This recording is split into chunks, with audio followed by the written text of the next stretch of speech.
Long before the time of Jesus, Urantia faced a crisis of spiritual darkness. The mission of Adam and Eve had failed. The divine light that once guided the human heart was flickering, nearly extinguished. Though humanity advanced in intellect, it was slipping backward in spirit. The idea of God had become faint, almost forgotten. It was around 3000 BC that a bold decision was made, by beings not of this world. Among the celestial order of Melchizedeks, divine sons of emergency service, one stood up. His name, Machiventa.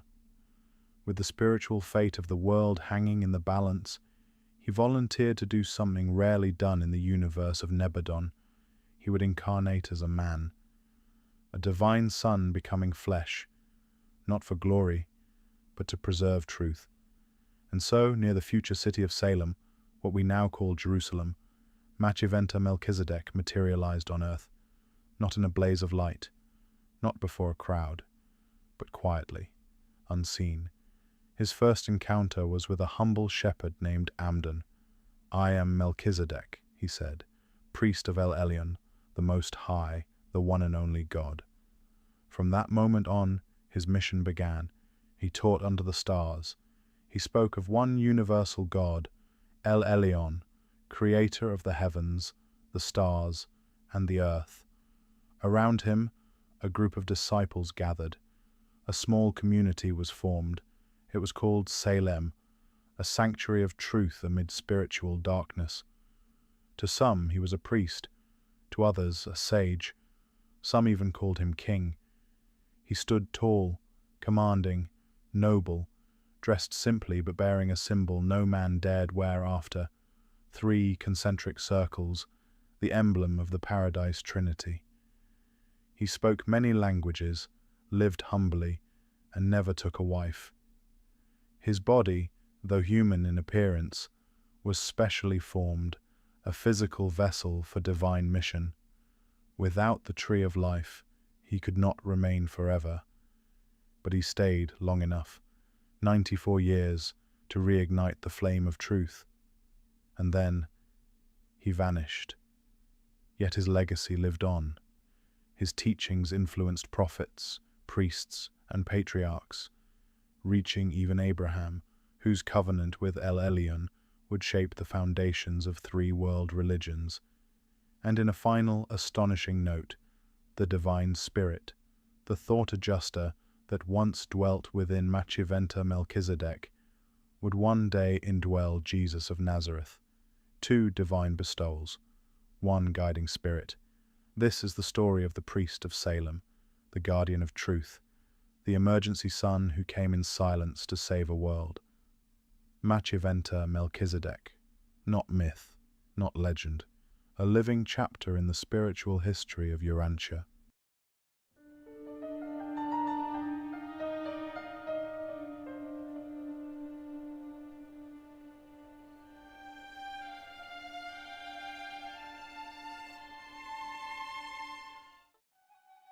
Long before the birth of Christ, a wave of spiritual energy moved quietly but powerfully across Asia. Carried by the Salem missionaries, teachers descended from the order of Melchizedek. This sacred current bore with it the simple but mighty truth of the Most High God, that salvation comes through faith. These messengers, though touched by the traditions and philosophies of the lands they passed through, did not falter in their mission. Entrusted with the teachings of Machiventa Melchizedek, they crossed the vast Eurasian continent, eventually reaching the ancient civilization of China sometime around the middle of the 2nd millennium before Christ. There, at a place called Si Fuch, they established their base, a spiritual outpost that would stand for over 100 years. It was here they trained Chinese teachers, who then fanned out across the lands of the Yellow Race, bearing the torch of divine truth. Their arrival deeply influenced what would later emerge as the earliest form of Taoism, a far cry from the Taoism of later centuries. This early spiritual movement was a fusion of 3 great streams of thought: the lingering monotheistic faith of Singlangton and Shangti, the God of Heaven; the Salamite gospel of a creator who responds to sincere faith; and the abstract ideals of the Indian Brahman absolute, carried eastward by Vedic missionaries. This spiritual blend quietly penetrated Chinese thought, giving rise to a proto-Taoism that would leave its mark not only in China, but also in Japan, where it would become the root of what is known today as Shinto. Even in distant lands, the memory of Melchizedek's incarnation lingered, evidence that the name of God was not forgotten. But the truth did not remain pure. Over time, the Salem message became entangled with rising ancestor worship. Though the Chinese had long since freed themselves from the tyranny of priestcraft, emerging from barbarism earlier than many, they eventually slipped into the equally confining grip of tradition, revering the dead rather than progressing in spiritual understanding. China's early strength lay in its freedom from fear of gods and spirits, yet its stagnation came from its failure to move beyond ancestor reverence. Still, the Salemites had not labored in vain. Upon their spiritual groundwork, the golden age of Chinese philosophy would be built. In the 6th century before Christ, during a rare moment of global spiritual quickening, two figures would rise, Lao Tse and Confucius. Lao Tse, a man of mystical insight, revived the spirit of the Salem teachings. He spoke of the Tao, the eternal way, as the supreme creator, the one first cause. To Lao, existence flowed from the absolute. From the Tao came unity, from unity came duality, and from duality arose the Trinity, the primal source of all reality. His teachings resonated with deep spiritual understanding, faith as the simplicity of a child, goodness that returns even for evil, and the eternal victory of the non-coercive will of God. He envisioned the divine not as a striving force, but as an eternal presence, gentle, patient, and victorious. He taught that the one who truly possesses truth does not hoard it, but gives it freely, for that is the nature of divine realization. Sadly, much of Lao Tse's original vision was later distorted. His teaching of non-resistance devolved into passivity. Yet at the heart of his doctrine remained a beacon, that faith in the absolute God generates the divine energy by which the world may be transformed. Meanwhile, Confucius, Lao's contemporary, turned his focus toward order and morality. Drawing from the ethical traditions of the Chinese past and touched faintly by the Salem echo, Confucius sought to elevate society through righteous living.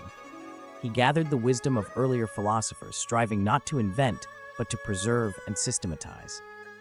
Where Lao reached upward toward heaven, Confucius looked outward to civilization. His teachings replaced the magical with the moral, suggesting that the earthly path should mirror the celestial pattern. Yet in exalting order, Confucius forged a new kind of rigidity, one that, while preserving tradition, dampened the spirit of innovation and discovery. Still, his influence endured. For centuries, his words would serve as the moral backbone of Chinese society, even as the spirit of living truth struggled to breathe beneath the weight of ritual. Efforts to revive the deeper spiritual current met with resistance. Mo Ti, a later teacher, preached a love rooted in God, not just duty, but he was rejected. And as centuries passed, both Lao Tse and Confucius were deified by their followers.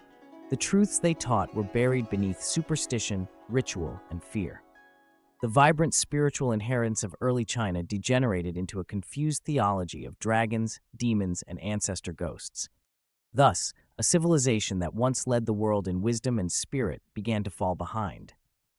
For in neglecting the living quest for God consciousness, the Chinese people, like so many others, forgot that true progress, whether personal or planetary, springs not from tradition alone, but from a living faith in the eternal.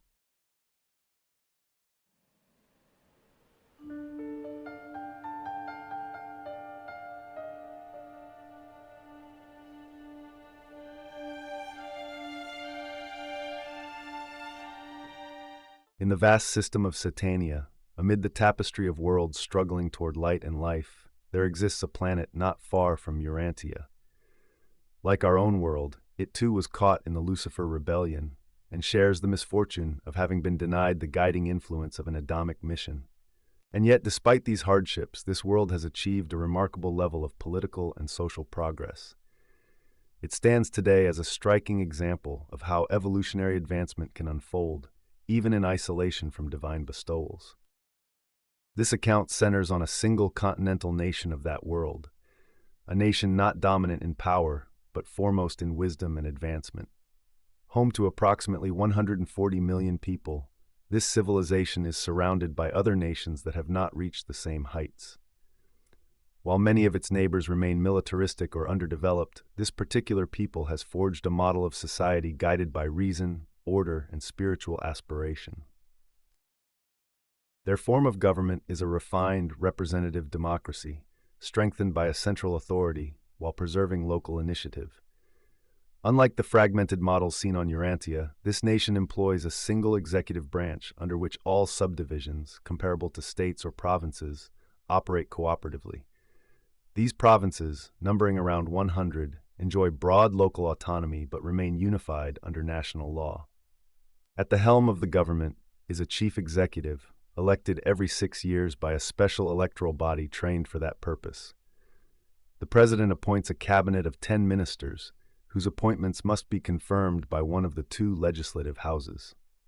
Their legislature consists of 2 chambers, a People's House of 100 members directly elected, and an upper council of 50 elder statespersons, appointed and confirmed through a merit-based system.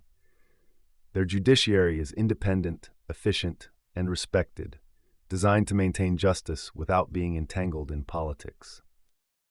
The result is a well-balanced system where wisdom, not popularity, secures public office, and where competence and character are prerequisites for leadership. Society rests on the sturdy foundation of the family.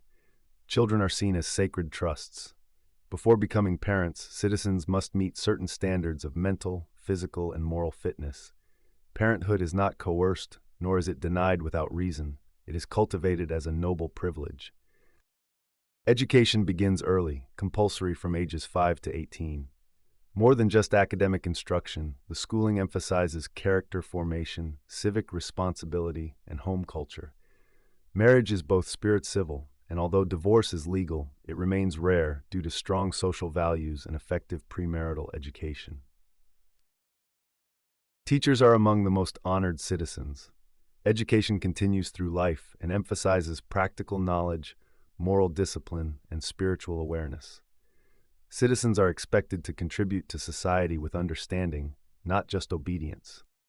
Military service is woven into the educational fabric, not for fostering aggression, but to promote discipline, unity, and a sense of shared responsibility. Their schools offer a blend of mental training, cultural enrichment, and civic instruction. No university is considered great unless it produces graduates committed to social betterment. Industrial life on this world has avoided both the excesses of capitalism and the stagnation of socialism. It is a system of cooperation among labor, capital, and management, built on mutual respect and social justice. All workers are part of professional guilds which oversee training, employment standards, and labor relations. Disputes are settled by arbitration. Strikes are non-existent. Industries function as semi-public trusts, and both wealth and labor are respected when responsibly managed. Citizens are encouraged to find purpose in their work, and society values usefulness above all in economic life. There are no castes, no untouchables, no institutionalized privilege. Every honest occupation is held in honor. Begging is unknown. The government provides support for the sick, elderly, and disabled, but able-bodied individuals are expected to contribute. Public welfare is never allowed to breed dependency. Assistance is given generously, but always with the goal of restoration and reintegration into productive life. The sense of fraternity among citizens is strong. Their love for peace and social justice is more than policy, it is culture. Taxation is simple, transparent, and efficient. There are no tax collectors as known on Earth. Contributions are automatically deducted and proportioned by an electronic system that mirrors both income and wealth. The tax code is progressive. Luxury items carry higher levies, while necessities are spared. Public funds are spent openly, and citizen boards oversee their use. Corruption is rare, and when discovered, swiftly punished. To preserve integrity in leadership, special colleges exist to train those destined for public service. These institutions are rigorous and demanding, producing administrators, judges, and diplomats of the highest caliber. No one may assume high office without certification from these schools and demonstrated public trust. The result is a civil service that is both skilled and incorruptible. Criminality is rare, not because of harsh punishment, but because of a culture steeped in morality and early education. Where crimes do occur, the justice system acts swiftly and wisely. Rehabilitation is the first goal. But when necessary, exile or permanent restraint is used to protect society. Their system is not designed to punish the weak, but to safeguard the good. Although committed to peace, this nation maintains a modest and efficient military force. All citizens receive basic training. Armed conflict is a last resort, and diplomacy is the cornerstone of foreign policy. Yet in times of danger, they are prepared, not to conquer, but to defend peace and justice. Religion thrives, but is wholly separate from the state. Spirituality is personal and experiential, not institutional or dogmatic. The arts, sciences, and philosophy flourish together. Creativity is encouraged, and the pursuit of truth, beauty, and goodness forms the cultural core. This nation exemplifies a civilization where material progress supports spiritual aspiration. Though surrounded by less advanced states, this nation works tirelessly to bring unity to its world. It does so not through conquest, but through diplomacy, trade, education, and the quiet power of example. The dream of planetary government is alive, but it grows slowly, nurtured by peace, not forced by war. This is the story of a neighboring planet, one whose history began in rebellion and darkness, much like our own. And yet, by the persistent courage of its people, by wisdom in governance and sincerity in faith, it has risen far above its past. It stands as both a beacon and a challenge to Urantia, showing what can be achieved when civilization chooses the better way.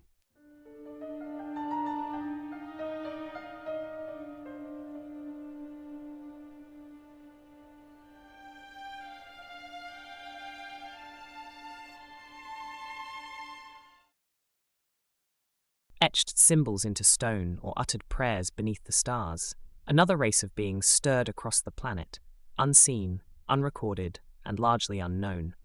They are not angels, though they serve with the angels. They are not humans, though they understand us more intimately than we understand ourselves. They are midwayers, celestial intelligences, whose very nature bridges the chasm between the material and the spiritual. Permanent residents of Urantia, they are neither born nor die as mortals do. They do not sleep, nor do they eat, yet they laugh, think, worship, and work.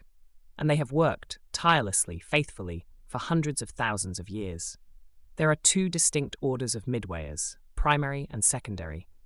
Each emerged in a different epoch, created through different means, but both united in mission and destiny. The primary midwayers were born during the time of Dalmatia, over 500,000 years ago. Their origin was a singular event in planetary history. The corporeal staff of Prince Caligastia, superhuman beings who took on material form to assist early humanity, were permitted to produce offspring through a non-sexual, spiritualized process.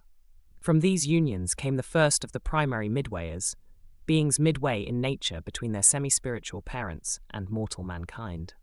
One by one, over centuries, their number grew to 50,000. They served as the intelligence corps of the planetary prince's regime, ranging across continents, observing the tribes of early humans, and guiding the early steps of civilization. But not all remained loyal. When the Lucifer rebellion swept through the planetary hierarchy, the vast majority of the primary midwayers fell with their prince. Only a remnant, loyal and steadfast, stood firm in service to the Melchizedek receivers, who took over Urantia's governance in the aftermath of that spiritual cataclysm. Thousands of years later, in the aftermath of the Edenic mission, a new order of midwayers came into being. The secondary midwayers were the descendants of Adam and Eve's lineage.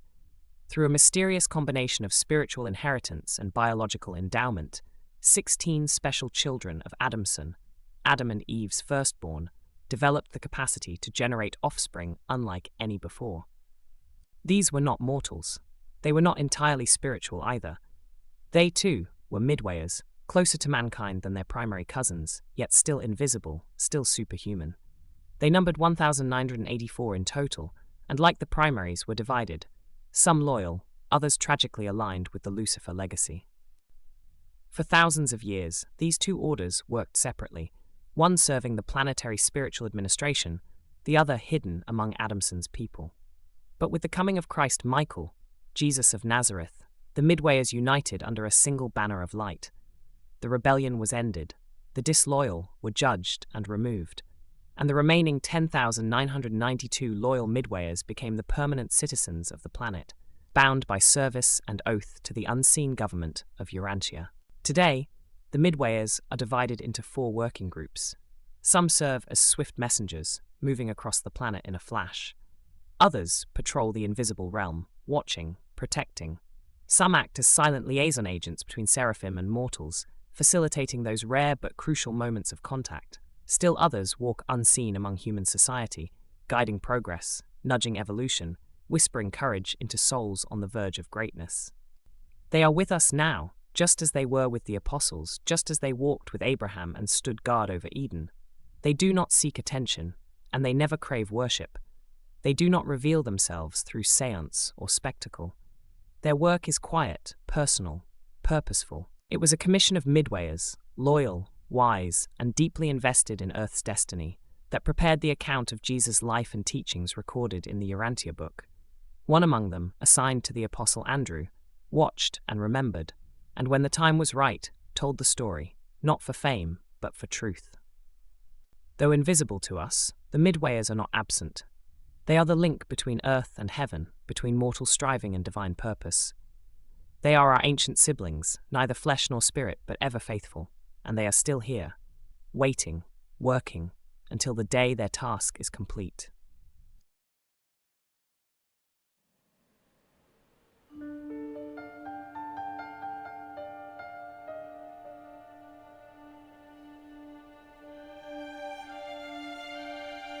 Long before the myth of Eden became a parable in sacred texts, a real tree stood at the center of a divine experiment on Earth. The tree of life was no metaphor. It was a superphysical plant, a living instrument of longevity designed by the celestial architects of the universe. Its presence marked Urantia's earliest age of planetary administration, and its story reaches deep into the spiritual heritage of our world. The tree's origins were not of Earth. It was created on Urantia, the headquarters sphere of the Norlaciadec constellation, by the universe authorities responsible for administering evolutionary worlds. When the planetary prince Caligastia arrived on Urantia nearly 500,000 years ago, he brought with him a staff of 100 materialized beings, superhumans whose unique bodies required a special form of sustenance. The tree of life was planted as part of their support system. This tree wasn't just a source of symbolic wisdom or beauty. It functioned as a superchemical reactor, absorbing select space energies and transforming them into a biologically active essence. When its fruit was consumed by beings equipped with dual energy systems, those connected both materially and spiritually, it sustained their immortality, halting aging and extending life indefinitely. In this sense, it was a tool of divine science, not magic, but an engineered connection between cosmic forces and living biology. However, this power came with limits. Ordinary mortals, the Andonite tribes who lived near the staff, could not benefit from the tree's fruit. Their life circuits were not attuned to spiritual energy in the way the celestial staff's bodies were.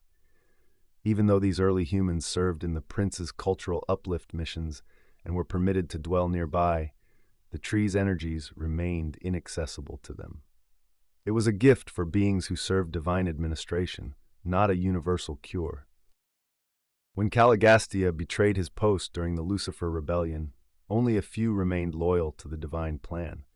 Among them were Van and his human associate Amadon.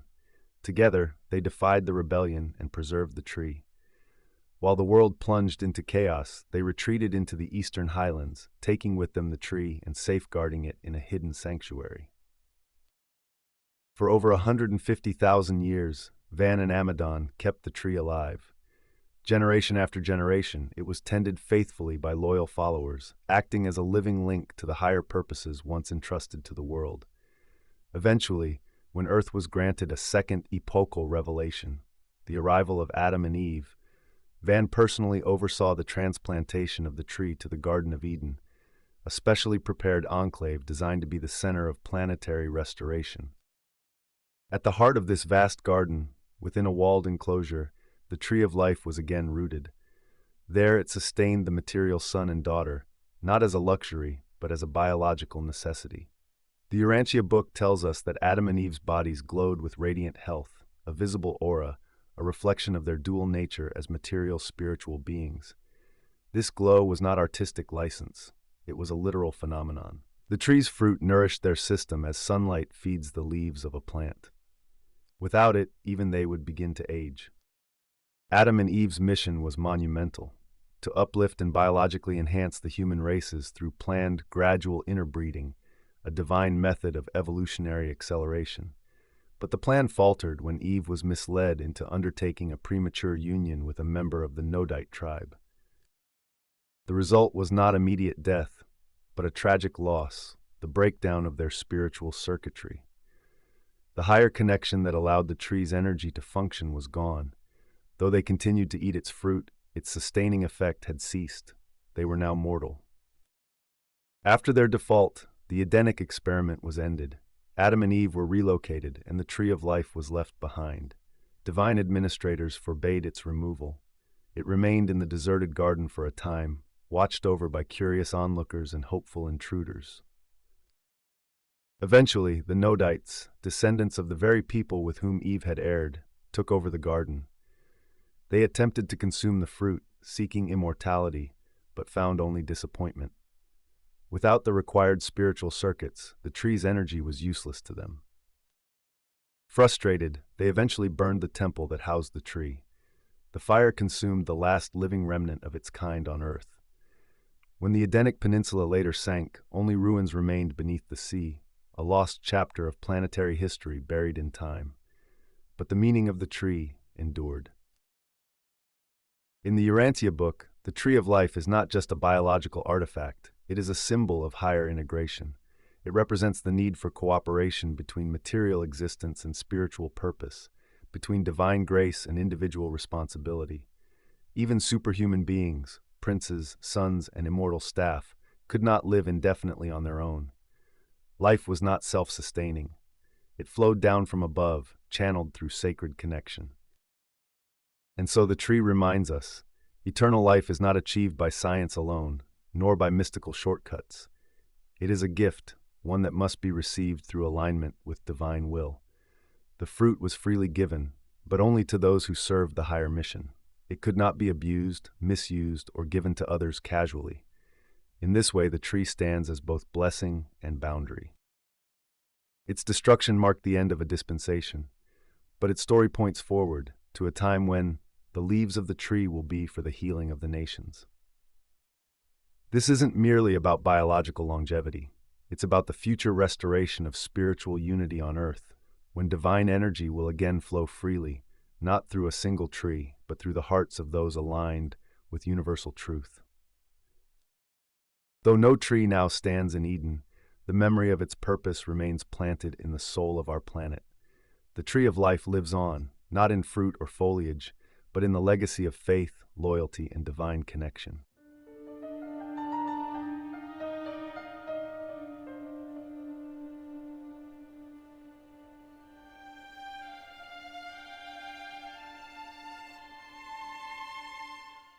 In the deep twilight of Urantia's early history, long before recorded time and long before Adam and Eve set foot in the garden, there walked two figures whose courage would shape the fate of the world. Van, a celestial administrator from the ranks of the prince's staff, and Amadon, a mortal descendant of the original human pair, Andon and Fanta. Van was no ordinary being. Assigned as the head of spiritual coordination under Prince Caligastia, he held immense responsibility in the early planetary government. He was brilliant, steady, and unshakably loyal to the divine order of Nebadon. Amadon, on the other hand, was a modified Andonite, one of the 100 human volunteers who had been biologically uplifted to serve the prince's mission. Though humble and of no special intellect, Amadon's heart was firm, and his loyalty would become legendary. Then came the rebellion. When Caligastia declared allegiance to Lucifer and seduced many of the celestial beings into open revolt, Van stood firm. While others wavered, he resisted. He drafted an appeal to the Most Highs and denounced the rebellion in a 7-hour address. Where fear swept across the hearts of many, Van remained calm, organizing the loyal ones and preserving what little order remained. And Amadon, mortal simple yet steadfast, chose to stand by him. When most of the human and midware staff fell under Caligastia's influence, only a handful refused. Among them, Amadon stood first. Through intimidation, deception, and the subtle allure of promised power, Caligastia tried to bend the mortal's will, but Amadon would not yield. Together, Van and Amadon gathered the faithful, 40 loyal humans, a band of angels, midwayers, and cherubim. They withdrew from the corrupted cities and climbed into the highlands near a great lake, later known as Lake Van. From there, they began the impossible, to preserve the light of truth during 150,000 years of planetary isolation. This was not a mythic age of magic or miracles. It was an age of silence, of waiting. The circuits were cut, Urantia was alone, and yet Van and Amadon built. They organized, they taught, they lived. Under the life extension ministries of the Melchizedeks and sustained by the Tree of Life, Van and Amadon continued their work for over 150 millennia. The loyal Andonite bloodline, those 144 men and women who followed Amadon, multiplied and spread. These Amadonites would become the spiritual and biological core of future humanity, preserving the memory of Dalmatia and the original teachings of the planetary prince. In time, their legacy was no longer a memory, it was a presence. Van established over 350 centers of civilization, training leaders, reforming tribal structures, even developing an early 24-letter alphabet to help preserve knowledge. He patiently taught of a promised son to come, one who would uplift humanity, guide it into a new age. And when the time came, when Adam and Eve finally descended upon Urantia, it was Van and Amadon who met them in the garden, who handed over stewardship of the planet, and who quietly stepped aside. They had done their part. For their service, Van and Amadon were taken by seraphic transport to the capital of the system. Van was reunited with his thought adjuster and recognized by the universe as a faithful son. Amadon, the mortal who defied a planetary prince, entered the halls of Jerusalem, immortalized not for brilliance, but for courage. Their names are written into the forgotten foundations of Urantia. They were not kings, they were not conquerors, they were keepers of the flame in an age of darkness, and through them the light endured.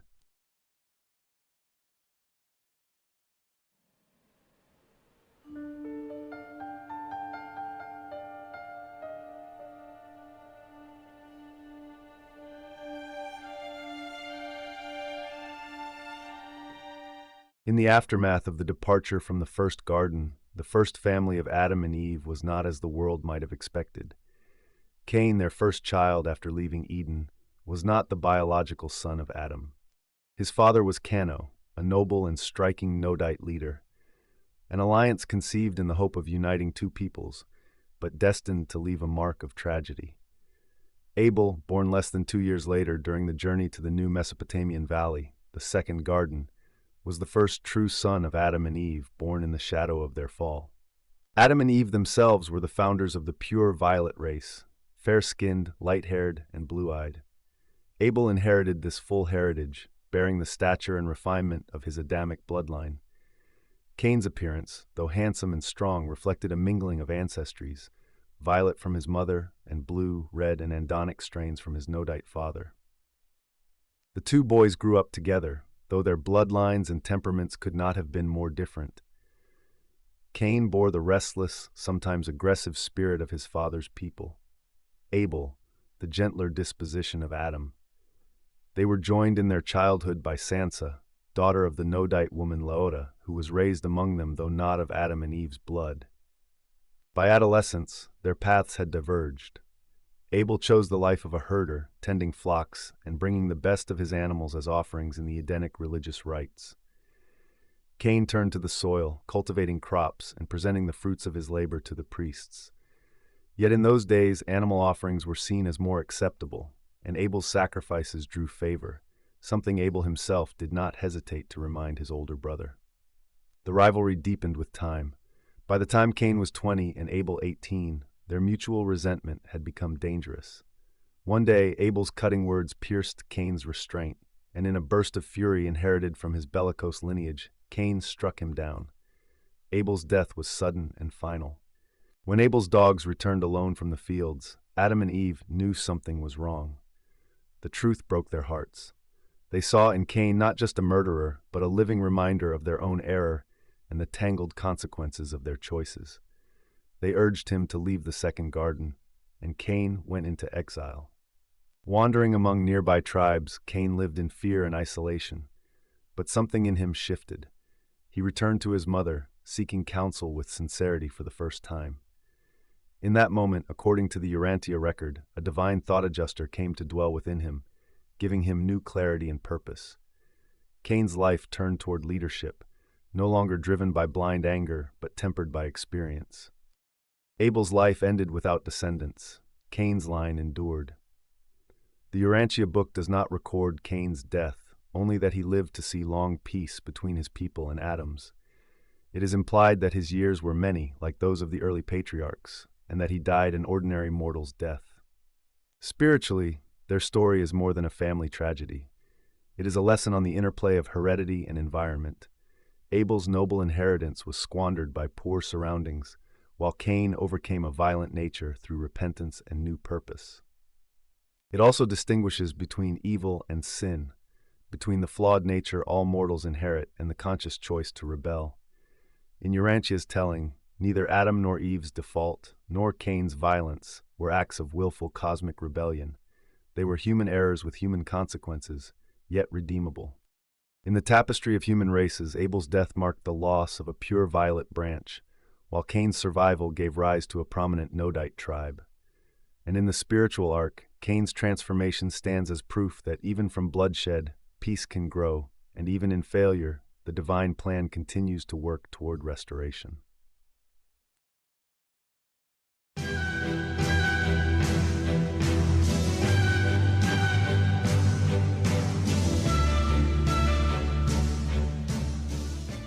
Nearly 1,000,000 years ago, on a wild and restless earth still trembling from the march of glaciers and the shifting of seas, two children were born in a tribe of tree-dwelling primates. From the beginning, they were different, stronger of hand, clearer of mind, and filled with the restless curiosity they would one day step across the invisible line between animal and man. Their names, as they were later revealed in eternity, became Andon and Phanta. These titles were not given to them in life, but in the heavenly registers after their souls had risen. Andon meaning first father-like, and Phanta meaning first son-like in faith. Together, they became remembered as the parents of all mankind. Even in their childhood, they showed signs of a new kind of intelligence. Their parents belonged to the most gifted branch of their tribe, but the children soon surpassed them. By the time Andon was young, he had already done what none of his kin had ever attempted. He fastened a sharp piece of flint to the end of a stick. What he held in his hand was not just a club, but the world's first true weapon, something that multiplied the power of his arm and gave him mastery over his enemies. It saved his life and Phanta's on more than one occasion. The two were inseparable. They shared food, explored together, and invented new ways to speak. While their tribe communicated with a few crude gestures and sounds, Andon and Phanta began to weave a richer language.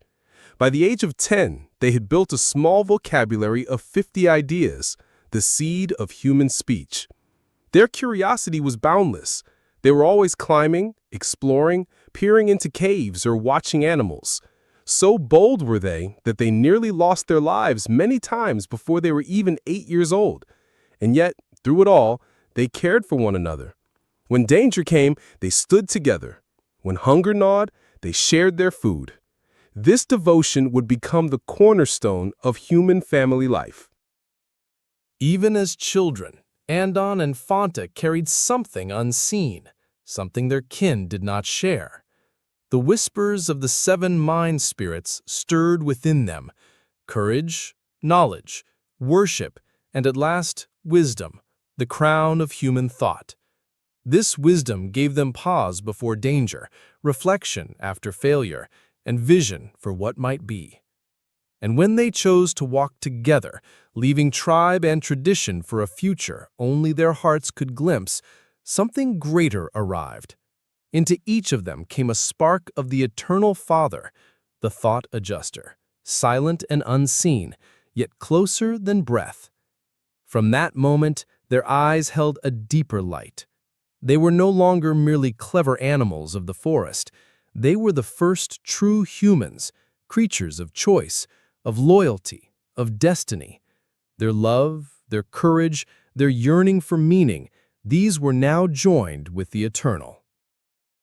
When they were only 9, something stirred within them that no other creature on earth had ever felt so clearly, a conscious decision of loyalty. They resolved to live together, to leave their tribe, and to walk alone into the unknown. The Urantia book describes a remarkable moment, a noontide conference where these two young beings sat together and vowed to separate from their kindred and found a new way of life. Tragedy soon followed. Their mother, trying to protect them from a gibbon raid, was slain. Their grieving father did not long survive her. Orphaned, Andon and Fanta turned not backward to the trees, but forward into the wilderness. It was the beginning of the human adventure. Andon and Fanta were the first to look fully human. They were short by our standards, about 5 feet tall, but upright and strong. Their eyes were black, their skin a dark reddish-brown, and their bodies nearly free of the heavy hair that covered their ape-like relatives. Their feet were no longer meant for grasping branches, but for walking the earth. They resembled, more than any other people of today, the Eskimo tribes, sturdy, compact, resilient against the cold. The earth was locked in the chill of the Ice Age. Cold winds swept across the steppes, glaciers pressed from the north, and their little band was hemmed in by mountains, seas, and ice. Out of this hardship came invention. One night, Andon struck flint against stone, and sparks leapt. Fanta gathered dry tinder, an old bird's nest, and after many attempts she nursed a flame into life. Suddenly, fire roared before them, not from a lightning strike or burning tree, but from their own hands. They sat in awe, watching it blaze, knowing instinctively that the world had changed. For the first time, fire belonged to humankind. With fire, they cooked their food, warmed themselves, and dared to wander into colder regions. They clothed their children in animal skins. They hollowed out caves in the limestone foothills with sharp stones, creating safe, dry homes where nearly 20 children grew under their care. Andon and Fanta became not just survivors, but parents, 19 times over. Around them grew the first true clan. They were protective and devoted, teaching their children to stay close, to live in loyalty. When disputes arose, Andon taught them a curious game. Each would beat on a tree with a stick until one stick broke. The unbroken stick proved the winner, and so the quarrel ended without bloodshed. In this strange way, he sowed the earliest seeds of human justice. They also taught reverence. Though they had no clear vision of God, they felt gratitude and wonder. The Urantia book says that for the first time, human hearts experienced a spark of worship. Primitive, vague, but real, the dawn of religion. For more than 40 years, they guided their people, building a small but enduring community. Then, tragedy struck. An earthquake loosened a great rock above their cave. It fell, crushing their dwelling, and Andon, Fanta, 5 of their children and 11 grandchildren perished. The survivors, led by their eldest son, Santad, mourned deeply. In a new and instinctive act of devotion, they gathered stones and buried their dead. Thus, the first human burial took place, the beginning of a tradition that has lasted through all ages, a testimony of love and the dim hope of immortality. Though their mortal lives ended abruptly, their story was far from over. On the mansion worlds, the realms where sleeping mortals awaken, Andon and Fonta open their eyes in a new form. They were embraced as the first two of Earth's long human line, the pioneers of will and faith. On Jerusalem, the capital of our system, they fused with their thought adjusters, the divine fragments of God within them. This made them eternal citizens of the universe. Several of their children, including Sontad, also achieved survival and joined them. Today, Andon and Fonta live not in some distant heaven beyond reach, but close to us in the Urantia worlds. They serve on the first mansion world, welcoming newcomers from Urantia, greeting their countless descendants as they awaken from death. The Urantia book tells us that they even wished to send greetings back to Earth at the time of the revelation, but such contact was not permitted. Still, their legacy is here, in our blood, in our mind, and in the spirit that calls us ever upward. Andon and Fonta are remembered not only as our genetic ancestors, but as symbols. They were the first to love each other with loyalty, the first to decide to walk a higher path, the first to strike a spark of fire, to build a home, to clothe a child, to bury their dead, and to wonder about the unseen powers of the universe. In them, we see the seeds of everything that followed: family, society, invention, worship, and hope. And though the ages have buried their bones beneath forgotten stone, their lives blaze across eternity.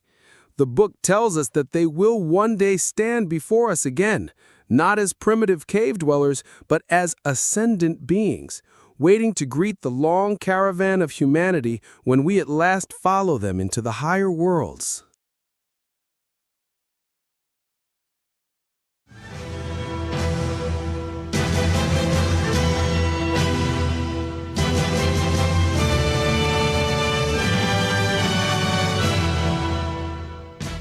Nearly 40,000 years ago, the Watchers of Urantia petitioned for help. Their world was broken by rebellion, their tribes still wandering in darkness. The request was bold, that a son and daughter from the higher realms be sent to uplift humanity. Permission was granted. The promise was Adam and Eve. But long before their arrival, the loyal Van, survivor of the ancient betrayal, began preparing a home worthy of them. 83 years before the material son and daughter descended, Van rose before his followers and declared a vision. "We will build a garden, a dwelling fit for those who will guide the nations." He gathered more than 3,000 volunteers, men and women drawn from 61 settlements, Nodites and Amadonites together, peoples who had once been bitter enemies. Divided into 100 work teams, they swore to labor with simple hands for a heavenly purpose. No wages, only faith. For nearly 3 years, scouts searched the earth for the right place. They crossed Mesopotamian rivers, sailed the Persian Gulf, and climbed fertile highlands. Finally, they chose a land almost an island, a long peninsula reaching into the eastern Mediterranean, encircled by mountains and kissed by an inland sea. Fertile, protected, watered by a great river that branched into 4 streams. This was Eden. When the people moved there, they brought with them herds, seeds, and even the tree of life, preserved through ages of turmoil. The peninsula was cleared, not by conquest, but with consent. Local tribes moved peacefully, save one stubborn group that remained behind, nursing suspicion. The first task was defense. Across the 27-mile neck of land, Van's builders raised a mighty brick wall, fortified with 12 gates. Beyond it, they laid a second wall, enclosing a zoological garden where wild beasts were penned into 12 divisions, a living moat guarding Eden from intruders. Within the walls, no hunting or bloodshed was allowed. The garden itself was to be a sanctuary of life. Then began the work of beauty. Bricks were shaped from clay and sun, forming more than 5,000 simple homes, clustered never more than 7 together, always surrounded by orchards and vines. The only grand structure was the stone temple of the Father at the garden's center, open to the sky, where the tree of life stood in its court. From this hub, 12 broad avenues radiated outward, joined by 12,000 miles of smaller roads and shaded paths. Water was harnessed with brilliance. The river was channeled into thousands of canals, feeding lakes, ponds, and streams that sparkled through orchards and gardens. Each night, a mist rose to refresh the land, and in the morning light, Eden gleamed as no other place on earth. By the time Adam and Eve arrived, only a quarter of the garden was finished, but already it was the most beautiful spot on Urantia. At high noon, in the midst of Eden's bloom, Adam and Eve materialized in the eastern shrine. Tall, radiant, faintly violet of skin, noble and modest, they stood as the long-promised son and daughter. Van and Amadan were the first to greet them, not with worship, but with reverence and friendship. For 10 days, Adam and Eve rematerialized fully into mortal form, while the people prepared a great feast. On their third day, tame giant birds bore Adam and Eve aloft to view the garden from above. They saw the miles of orchards, the shining temple, the flowing rivers, and the walls that held it safe. They were pleased. That evening, at the banquet of welcome, Adam and Eve blessed the people and praised Van's tireless work. From then on, Eden thrived. Adam taught men in the fields, showing them how to till soil with oxen and wooden plows. Eve walked among the gardens, teaching women and children how to nurture life. Together they brought order and light. Schools in the west, homes in the south, council halls in the north, and their own dwelling in the east. Daily life in Eden was simple yet noble. Families cooked in evening fires, children played by the riverbanks, and worshippers gathered in the temple to pray, not to Adam and Eve, but to the universal Father. Never before had Urantia seen such harmony, such beauty married to wisdom. The garden at its peak could house 1 million souls, though only a few thousand dwelt there in those early years. But the promise of Eden was fragile. Beyond its walls, the world remained dark.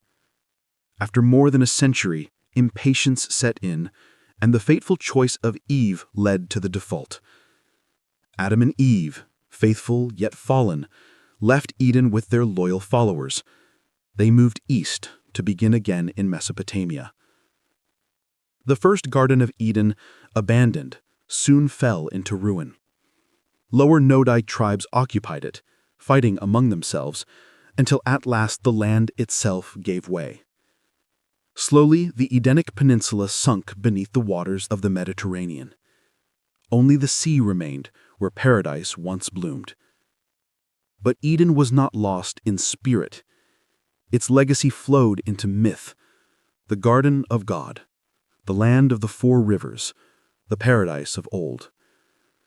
Fragments of its beauty lived on in later cultures, echoes of what might have been. The first Garden of Eden was not legend, but history. A vision raised by loyal hearts, shaped by simple hands, and graced for a time by Adam and Eve.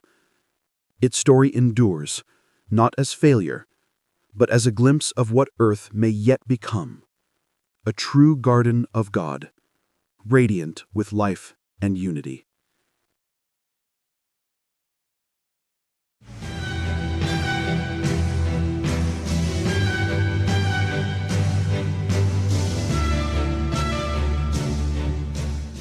In the aftermath of the Edenic default, Adam and Eve, weighed down by sorrow and humility, led their loyal followers eastward. They did not flee in fear, but withdrew in dignity, choosing peace over conflict when the hostile Nodite tribes threatened war. With the original garden no longer tenable and divine support withdrawn, the Edenic company turned toward the only open route, the lands between the Tigris and Euphrates rivers. Their long journey was marked by hardship and resolve. The caravan moved slowly across the Mesopotamian plains, burdened with children, livestock, seeds, and the aching memory of lost purpose. When they reached the flooding Euphrates, they waited 6 weeks before crossing into a territory that had once been considered a possible site for Eden itself. Providence, it seemed, had preserved a second chance. The indigenous tribes, upon hearing that the sovereigns of Eden were approaching, had fled in fear, abandoning their settlements. Adam and his company entered unopposed. There, in the fertile cradle of Mesopotamia, the second Garden of Eden was born, not a paradise prepared by celestial hands, but a land to be tamed through sweat and toil. The soil was unyielding, the thorns real, and every gain hard-won. Yet from this raw land they carved farms, raised herds, and planted orchards using the preserved life forms of the original Eden. A wall, 56 miles long, was constructed to protect the valley's northern edge where the rivers converged, securing their new homeland. In the second garden, Adam's sons and daughters continued the mission, though now humbled and mortal. Adamson journeyed north to establish a secondary center.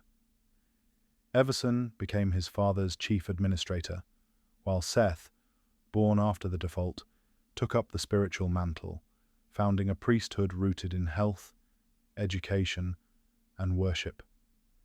These Sethite priests became physicians, teachers, and moral guides, a beacon of truth and service in a world largely primitive. Here, family life flourished. Children were nurtured with care, taught skills of living and ideals of spirit. Women held honored roles, and knowledge was treasured. The community preserved literacy, metallurgy, agriculture, and architecture that surpassed anything of their age. The arts and sciences, though wounded, were not lost. The tragedy of Cain and Abel cast a dark chapter over their early years. Cain, son of Eve and the Nodite Cano, slew his younger brother in a moment of rage. The murder shocked the community. Cain, stricken with guilt, left the garden and eventually became a leader among the Nodites, forging peace between his two lineages. Though born of disappointment, the second garden bore fruit. Adam and Eve implemented a final mission: to share the superior genetic legacy of the violet race with the world. Over 1,500 women were selected from surrounding tribes and with divine consent bore children by Adam. These offspring carried Eden's legacy far beyond the garden, seeding what would become the Andite peoples. Adam and Eve lived for centuries in the second garden, guiding, teaching, and laboring. Eve died of heart failure, Adam, some 19 years later, of age. They were buried beneath the temple of worship, the sacred heart of their new homeland. The civilization of the second garden endured for millennia, its influence rippling outward through migrations and cultural exchanges.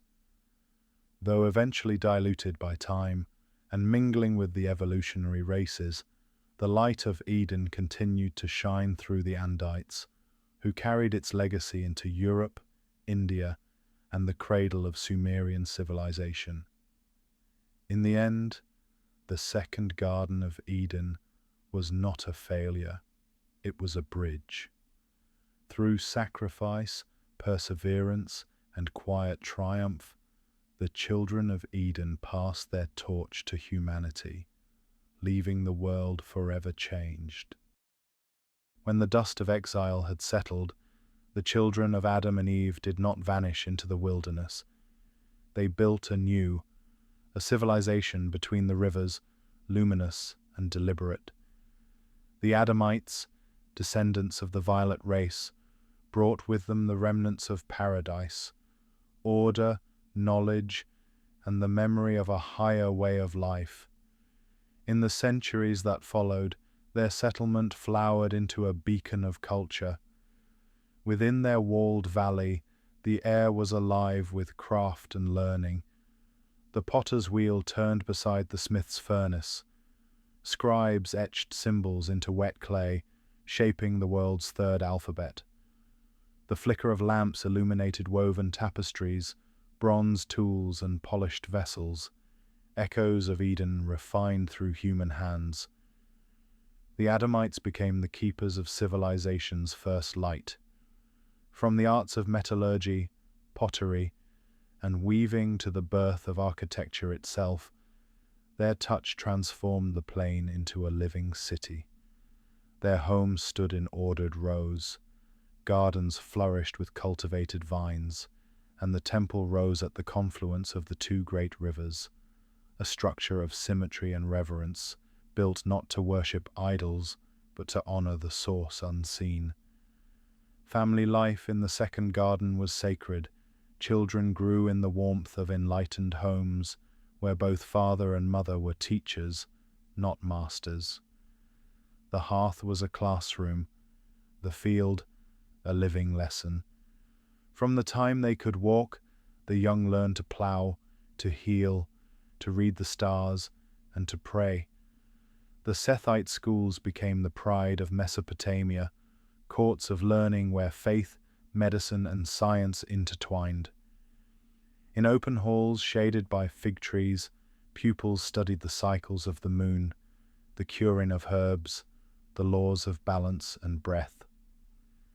These were not superstitions, but the first sciences of civilization. Their system of education, the book tells, has never since been surpassed, and at the heart of it all stood the understanding that health, knowledge, and worship were one. Three paths to the same divine center. Yet even the brightest flame cannot burn forever against the winds of time. The civilization of the second garden was an artificial dawn, a divine culture transplanted into the soil of a still primitive world. Surrounded by tribes untouched by Eden's teaching, the Adamites faced a steady erosion, not by war, but by mingling. Generation by generation, they sent forth their best, emissaries of peace, not conquest.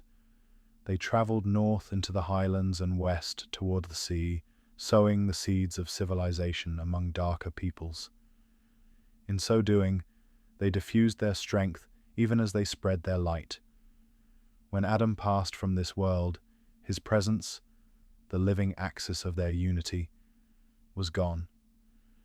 The temple flame still burned, but its keepers grew fewer. The walls of the garden endured, yet the spirit that had raised them began to fade. Over centuries, the once pure violet race merged into the vast tide of humanity, leaving behind the Andites, a mixed but vigorous people who carried forward the torch of progress into Eurasia. Even as the second garden declined, the world it had touched began to awaken. The crafts of the Adamites became the foundation of every later culture. The Sumerian potter, the Akkadian builder, the Egyptian priest, all bore traces of their influence. The early city-states of the Euphrates were built upon the bones of Eden's canals. The written word, the temple plan, the measured brick, each carried an echo of the garden's harmony. There was no fall of man, only the blending of heaven's memory with earth's evolution. In truth, the mission of Adam and Eve did not fail, it transformed. Their blood and their ideals did not vanish, they diffused. The violet spark merged into the stream of human life, ennobling it from within. When all is summed, Adam and Eve made a mighty contribution, hastening civilization, elevating the races, leaving behind a pattern of beauty and purpose that the world still follows in faint remembrance. Millennia passed. The garden grew silent. The rivers shifted. Cities rose and fell. and the sons of Adam were no longer remembered as a people, but as gods. And yet, the legacy remained. In every temple that faced the sunrise, in every tablet inscribed with prayer, in every family that taught its children to seek truth, there lived the spirit of Eden. Its story did not end in the garden, nor in its fall. It became humanity's story, the journey from innocence to wisdom, from divine guidance to self-chosen light. Eden was not lost, it was transmitted. The soil between those rivers, cradle of the second garden, became the birthplace of civilization itself. And in that long dawn of the human race, the children of Eden still whispered their song. The light is not gone, it lives in us.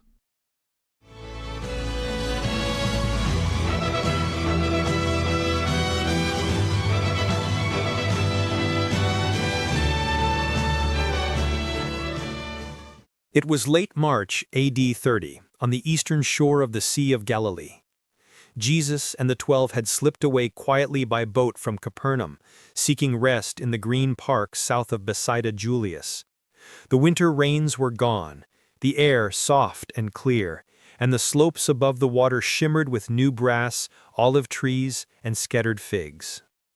Jesus, weary and dust-stained from the journey, moved among his friends with a gentle calm, the sunlight glinting on the lake behind him.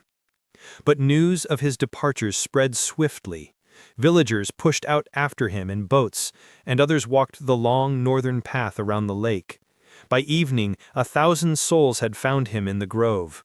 They sat in little circles on the grass, sharing bread and olives, listening to the voices of Peter and the younger evangelists as twilight fell across the lawn. The next day still more came. By Monday there were 3,000, and by Tuesday night the number swelled again. On Wednesday at noon nearly 5,000 men, women, and children filled the lawns and shaded groves, the whole hillside alive with murmurs and expectant faces. Wildflowers clustered at the feet of oaks, and the air carried the mingled voices of many tongues. Rumors spread like sparks. Was this not the time foretold, when the Anointed One would feed the poor? Yet by afternoon their provisions were nearly gone. Mothers soothed restless children, men whispered of crowning Jesus as king, and tension grew with the sinking sun. Philip's boy, the Mark lad, had kept a small store of loaves and dried fish for the apostles, but even this was nearly finished. Whispers of hunger drifted through the crowd. In this rising pressure, Jesus called the apostles to a grassy rise. With the lake gleaming behind him, he looked over the multitude and asked quietly, "What shall we do with this multitude? They have been with us 3 days, and many are hungry. They have no food." The apostles, troubled and afraid, urged him to dismiss the crowd to the nearby villages. But Jesus answered with steady calm, "I do not desire to send them away hungry. Can you not feed them?" His eyes, serene and searching, met their silence. Then softly he added, "Here they are, like sheep without a shepherd. I would like to feed them. What food have we with us?" Andrew returned with a basket, the worn wicker holding only 5 barley loaves and 2 dried fish. Peter frowned at the meager sight. "Master," Andrew said, "this is all that remains." For a long moment Jesus stood utterly still, gazing beyond the crowd into the distance. Then he turned and said, "Bring me the loaves and fishes."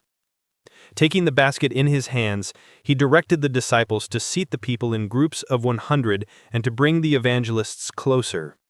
The multitude shuffled into ordered rows upon the green turf. Jesus lifted the loaves to heaven and gave thanks. A great hush settled over the park. He broke a loaf and handed half to Peter, who passed it to the next. Another loaf, another blessing, another breaking. One after another until each apostle bore fragments to the crowd. The fish he blessed likewise, breaking them into pieces for Andrew to carry out. And so it began. Though the basket seemed always empty, the food never failed. Loaves and fishes flowed from hand to hand until all were fed. Children reached out eagerly, mothers gathered bread for their little ones, and old men wept with astonishment. Murmurs of wonder turned to joyful exclamations. When all were satisfied, Jesus told his disciples to gather the remains. 12 baskets overflowed with fragments. That evening, the 5,000 sat filled and silent in the fading light, awe sweeping across the hillside like a tide. Many whispered, "Surely this is the Messiah." Their amazement spread like fire through the crowd, for they remembered the prophecy. When the anointed one came, the fields would yield abundance. Yet Jesus, calm and humble, stood with crumbs upon his robe, unmoved by their hope of crowns. He had given them bread, but cared more for their deeper hunger, the hunger of the soul. In the grass of that Galilean park, the Master had fed thousands with 5 loaves and 2 fish, leaving them astonished, filled, and eager for his next word.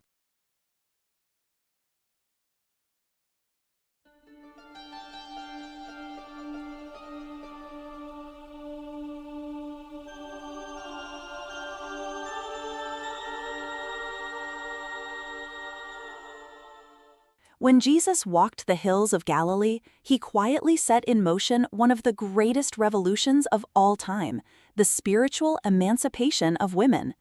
During his 3rd preaching tour, he did something no rabbi of his day would dare. From the Bethsaida camp, he summoned 10 women, caregivers, helpers, quiet servants, and commissioned them openly as teachers of the kingdom. This was no small gesture. It was, as the Urantia book calls it, an emancipation proclamation, declaring once and for all that women stand as equals with men in the eyes of God. The apostles were stunned, the crowds were scandalized, but for the women of Galilee, this moment was the breaking of chains. They organized themselves. Susanna, daughter of a synagogue leader, was chosen as chief. Joanna, the wife of Chusa, Herod's steward, became treasurer. They became a core, not servants in the background, but leaders, healers, and teachers. Soon, 2 more joined, Mary Magdalene, who would become their most passionate voice, and Rebecca, daughter of Joseph of Arimathea. Together, they became the 12 women evangelists. While the apostles preached in synagogues and town squares, the women entered places the men could never go: the homes, the kitchens, the secret gatherings of women. They visited the sick, comforted the grieving, and even carried the gospel into places of shame and despair. In Magdala, Martha and Rachel brought the message of hope to the so-called fallen women, and it was there that Mary Magdalene was won to the kingdom. They were not limited to words. Their ministry was hands-on, nursing the sick, teaching children, counseling families, and conducting worship when no synagogue would open its doors. In one memorable Sabbath at Tiberias, Joanna read aloud the stories of Miriam, Deborah, and Esther, reminding the gathered women of their noble spiritual heritage. Jesus sent them out 2 by 2, just as he did with the men. They were pioneers of a new order, disciples who carried both truth and tenderness into the hidden corners of society.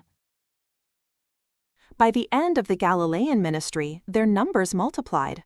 The original 12 trained 50 more in home visitation and healthcare. Soon, there were 62 women working as a united body. Later still, a second division formed, this time including the apostles' wives. Perpetua, Peter's wife, was entrusted with leadership under Abner and joined by the wives of Philip and Matthew, along with the mother of James and John. When danger closed in, their loyalty never wavered. In Jerusalem, as Jesus gave his final counsel, he spoke directly to them, thanking them for their faithfulness. And when the night of trial came, the men scattered, but the women remained. Not one betrayed him, not one denied him. They stood by the cross, unwavering, until the very end. And when the stone was rolled away, it was not Peter or John who first proclaimed the risen Lord. It was Mary Magdalene, the chief voice of the women's corps, who rushed to the apostles with the cry that still rings through the ages, "I have seen the Lord." Here are some of the women who made this movement possible. Susanna, daughter of the former Chazan of the Nazareth synagogue. Elected chief of the corps, she served as the first point of contact for women in the group. Joanna, wife of Chusa, steward of Herod Antipas. Elected treasurer, she later led worship services such as the Sabbath gathering in Tiberias. Elizabeth, from a wealthy Jewish family of Tiberius and Sepphoris. The text gives no further detail, but her presence shows the core reached across social classes. Martha, eldest sister of Andrew and Peter. She left her home to serve and helped win Mary Magdalene for the kingdom. Rachel, sister-in-law of Jude, Jesus' brother. She ministered beside Martha in Magdala. Nasanta, daughter of Elman, a Syrian physician. She likely carried medical training into the core. Milcha, cousin of the Apostle Thomas. Ruth, eldest daughter of Matthew Levi, the tax collector turned apostle. Celta, daughter of a Roman centurion, a Gentile background, hinting at the gospel's outreach beyond Jewish circles. Agamon, a widow of Damascus. Mary Magdalene, won for the kingdom by Martha and Rachel at Magdala, she became one of the 12 women and their most effective teacher. Later, she was the first to proclaim the risen Lord. Rebecca, daughter of Joseph of Arimathea, converted at Jotapata, she joined with Mary Magdalene and traveled with her in ministry. Perpetua, wife of Simon Peter. When the core expanded into a second division, Abner appointed her as its leader. After Pentecost, she traveled and ministered with Peter until his martyrdom in Rome, where she herself was thrown to wild beasts in the arena. The wives of Philip and Matthew, and the mother of James and John. Though unnamed, they were members of the expanded core, serving alongside their husbands. Even though Mary, the mother of Jesus, stood as a central figure in the movement, the Urantia book does not list her in this core, keeping her role distinct. The Urantia book tells us that after Pentecost, the women's core faded into history, absorbed into the early church as deaconesses and helpers, yet their spirit did not fade. Figures like Perpetua carried the torch, serving beside Peter until her martyrdom in Rome. Their story is more than history. It is a revelation of Jesus' vision for humanity, a vision where no person is spiritually inferior, where men and women labor side by side, where service, compassion, and truth flow freely from every willing soul. The women's core remind us that the kingdom is not built on privilege or power, but on faith, courage, and love in action. They were the first evangelists of equality and the first heralds of resurrection hope.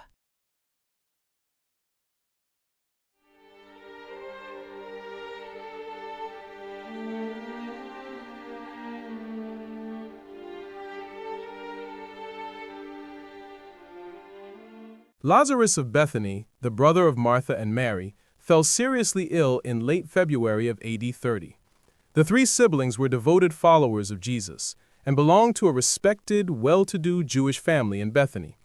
As Lazarus's condition worsened, Martha and Mary sent an urgent messenger to find Jesus, who was teaching in the city of Philadelphia in Perea. The message was simple and full of faith. "Lord, he whom you love is very sick."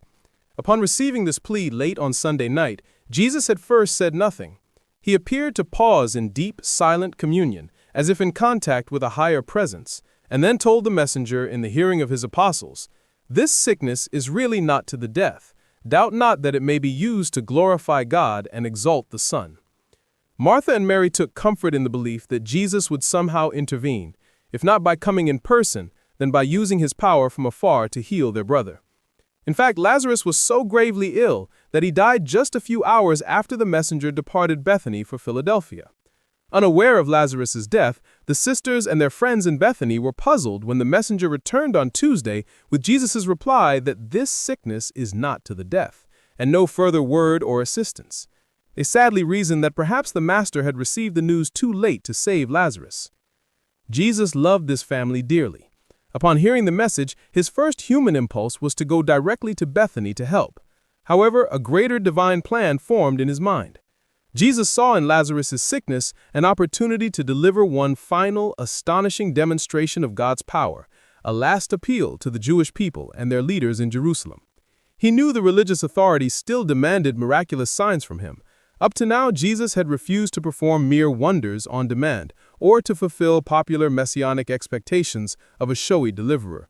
But now, with the Father's consent, Jesus decided to openly manifest his hitherto unexhibited power over life and death as the most profound work of his entire earth mission. Importantly, Jesus chose to delay traveling to Bethany for 2 more days. This delay was deliberate and meaningful. In that era and warm climate, the Jews customarily buried a person on the very day of death. It was not unheard of that someone thought to be dead, perhaps only comatose, might revive within 1 or 2 days of burial. By the 3rd day, though, decay set in. By the 4th day, all hope was lost, as the soul was believed to depart by then. Jesus knew that for his forthcoming act to have its full impact, Lazarus must be undeniably dead beyond the 3rd day. It was for these reasons that Jesus tarried yet 2 full days in Philadelphia before he made ready to start for Bethany. He wanted the impending miracle to be unmistakable to friend and foe alike. During those 2 days, Lazarus's body lay entombed while Martha and Mary mourned, and many supportive visitors gathered at their home. Early on Wednesday morning, Jesus finally announced to his disciples, "Let us prepare at once to go into Judea again." This declaration filled the apostles with dismay, because traveling to Bethany, just outside Jerusalem, meant walking back into the danger zone. Not long before, Jesus had barely escaped a stoning in Jerusalem. The apostles huddled together, urging him not to return to Judea. "Master, only a few weeks ago in Jerusalem, the leaders sought your death and the people tried to stone you. We cannot let you go back," pleaded James. But Jesus replied with calm determination, using a metaphor. "Are there not 12 hours of daylight? If one walks in the day, he does not stumble, because he sees the light. If one walks at night, he stumbles, having no light." He assured them that as long as he walked in the light of God's will, he need not fear.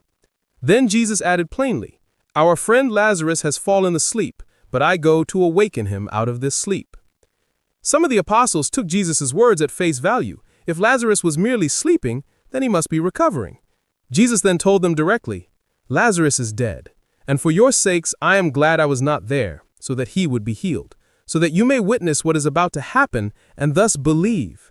He hinted that this miracle would strengthen their faith for the difficult times ahead when he would no longer be with them. Seeing that their master could not be dissuaded, Thomas exhorted his fellow disciples, "If the master is determined to go, then let us also go with him, even if it means we die with him." With this loyal resolve, Jesus and the 12 left Perea and journeyed toward Bethany.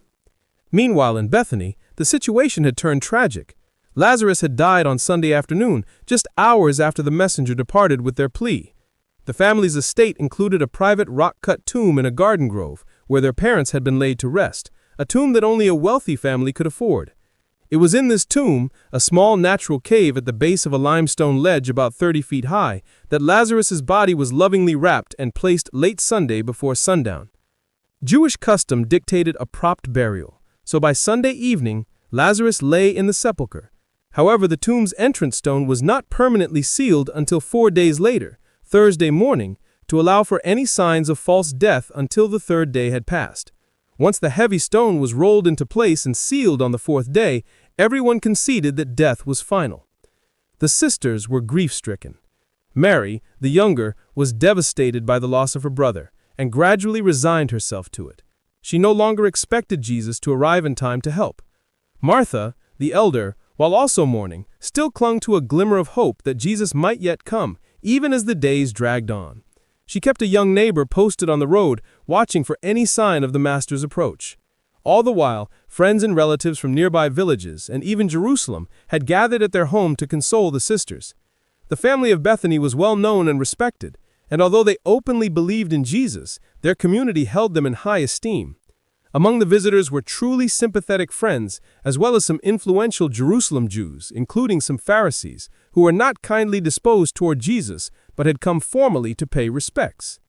The presence of these skeptical, even hostile onlookers would soon prove significant. On Thursday, the 4th day since the burial, Martha's lookout suddenly ran to her with exciting news. Jesus and his band of disciples were just now coming up the road. Jesus had timed his arrival perfectly, reaching Bethany shortly after noon on Thursday, when Lazarus had been 4 days in the tomb. At that moment, many mourners were still with the family, some preparing for the final tomb sealing. Upon hearing that Jesus was near, Martha, who was outside with the watchers, immediately went out to meet him on the road, while Mary, who hadn't received the news yet, stayed inside the house with the guests. Martha's heart was full with grief, relief at seeing Jesus, and perhaps a touch of frustration as she fell at his feet on the road. "Master, if you had been here, my brother would not have died," she exclaimed through tears. Yet Martha harbored no bitterness toward Jesus. Although her words expressed regret, she did not doubt his love or criticize his timing. Jesus gently raised Martha to her feet and replied, "Only have faith, Martha, and your brother shall rise again." Martha found comfort in Jesus' assurance, but she interpreted it in light of her faith in a future resurrection. "I know that he will rise again in the resurrection at the last day," she said. Even in her sorrow, Martha affirmed her trust in Jesus, "And even now I believe that whatever you ask of God, he will give it." It was a remarkable declaration of faith under the circumstances. Jesus then looked intently into her eyes and spoke one of his most powerful proclamations. "I am the resurrection and the life. He who believes in me, though he dies, yet shall he live. Truly, whoever lives and believes in me shall never truly die. Do you believe this, Martha?" Martha's answer was immediate and heartfelt. "Yes, Master, I have long believed that you are the deliverer, the Son of the living God, the one who was to come into this world."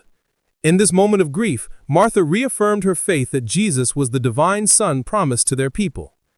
Jesus asked Martha to fetch her sister. Martha returned to the house and whispered to Mary privately, "The teacher is here and has asked for you."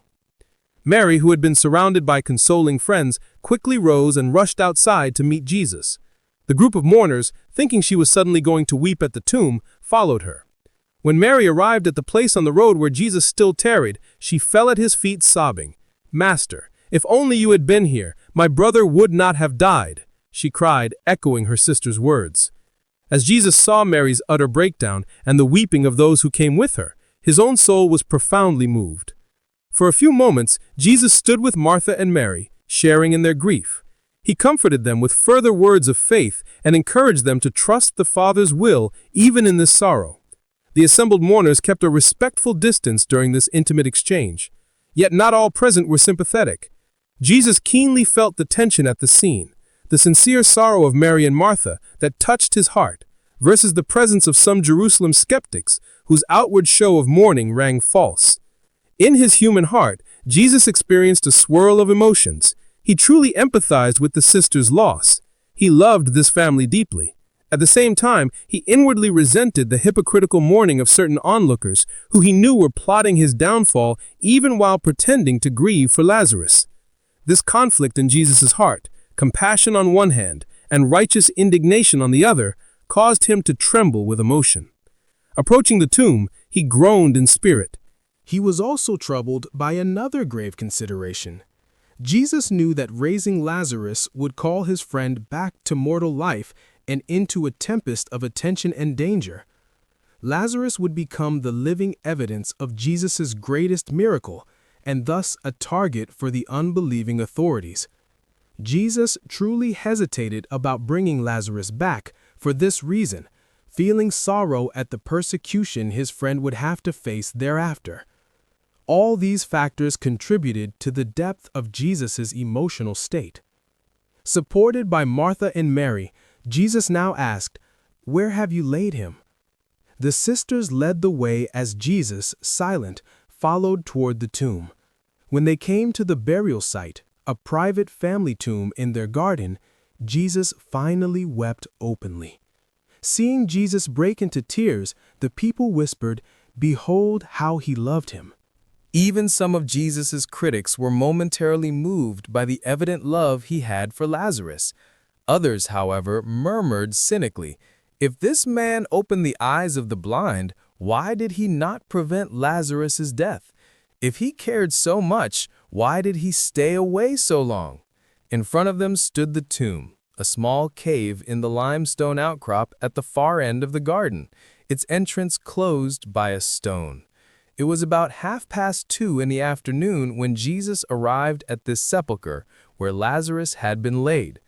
The stage was now set for one of the most extraordinary events in the history of the world, what the Urantia book calls the greatest manifestation of divine power of Jesus' entire earthly life. Jesus' voice broke the tense silence. "Take away the stone!" These words fell on the ears of the mourners like a thunderbolt. "Roll away the tombstone?" An audible gasp rippled through the crowd.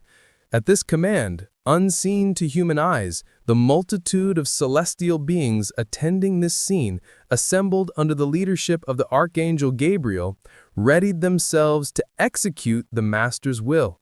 Resurrecting a long-dead human body was an unprecedented undertaking on Earth.